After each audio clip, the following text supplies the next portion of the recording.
ನೀನು ಅಂದ್ಕೊಂಡಿರ್ಬೋದು ಈ ಕುಲದಲ್ಲಿ ಹುಟ್ಟಬಾರ್ದಾಗಿತ್ತು, ಈ ಜಾತಿಯಲ್ಲಿ ಹುಟ್ಟಬಾರ್ದಾಗಿತ್ತಂತ.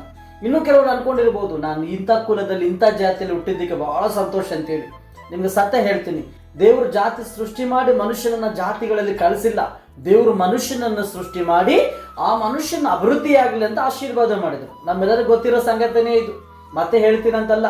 ಅದರ ಮನುಷ್ಯ ಜಾತಿಗಳನ್ನ ಧರ್ಮಗಳನ್ನ ಸೃಷ್ಟಿ ಮಾಡಿಕೊಂಡು ಸಾಗಿದನು. ದೇವರು ಮನುಷ್ಯ ಕುಲದಲ್ಲಿನೇ ಮನುಷ್ಯನನ್ನು ಸೃಷ್ಟಿ ಮಾಡಲಿಕ್ಕೆ ಅವಕಾಶ ಕೊಟ್ಟಿರೋದು. ದ ಪರ್ಪಸ್ ಡ್ರಿವನ್ ಲೈಫ್ ಅಂತ ಬುಕ್ ಬರೆದಂತ ರಿಕ್ ವ್ಯಾರನ್ ಎಂಬ ಆಥರ್ ಹೇಳ್ತಾನೆ, ನಾವು ಯಾವ ಕಲರಲ್ಲಿ ಹುಟ್ಟಬೇಕು, ಯಾವ ಹೈಟಲ್ಲಿ ಹುಟ್ಟಬೇಕು, ಯಾವ ದೇಶದಲ್ಲಿ ಹುಟ್ಟಬೇಕು, ಎಂಥ ಸ್ಥಳದಲ್ಲಿ ಹುಟ್ಟಬೇಕಂತ ದೇವರು ತೀರ್ಮಾನ ಮಾಡಿದ್ದಾರೆ. ಹುಟ್ಟಿದಂತ ಗಳಿಗೆಯಿಂದ ಸಾಯುವಂತ ಗಳಿಗೆವರೆಗೂ ಪ್ರತಿಯೊಂದು ತಲೆ ಕೂದಲು ಕೂಡ ಲೆಕ್ಕ ಹಾಕಿದ್ದಾನಂತ ದೇವರು. ಸತ್ಯವೇದ ಹೇಳ್ತದೆ. ಈ ಲೋಕದಲ್ಲಿ ನಾವು ಎಂಥ ಸ್ಥಳದಲ್ಲಿ ಇದ್ರೂ ಕೂಡ ಧನ್ಯರೇ, ಎಂಥ ಜನಾಂಗದಲ್ಲಿದ್ದರೂ ಕೂಡ ಧನ್ಯರೇ. ತಂದೆ ತಾಯಿಗಳು ಆಸೆ ಪಟ್ಟಿರ್ತಾರೆ ನಮಗಂತೂ ಒಂದು ಮಗು ಬೇಕಂತ, ಆದ್ರೆ ದೇವ್ರು ಕೊಟ್ರೇನೆ ಅದು ಬರುವಂಥದ್ದು. ಲೋಕದಲ್ಲಿ ಯಾರು ಗ್ರೇಟು ಅಲ್ಲ, ಯಾರು ಆಫ್ಟರ್ ಆಲ್ ಅಲ್ಲ. ದೊಡ್ಡವರು ಹೇಳ್ತಿರ್ತಾರೆ, ಯಾವ ಕೆಲಸ ಯಾರು ಮಾಡ್ತಿರ್ತಾರೋ ಆ ಕಸುಬಿನ ಮೇಲೆ, ಆ ಕೆಲಸದ ಆಧಾರದ ಮೇಲೆ ಅವನೇ ಶ್ರೇಷ್ಠ, ಅವನೇ ಓನರ್. ಇನ್ನೊಂದು ಮಾತು ಹೇಳ್ತೀನಿ, ನಾನು ಈ ರೀತಿ ಜನಗಳು ಹೇಳೋ ಮಾತು ಹೇಳ್ತೀನಿ.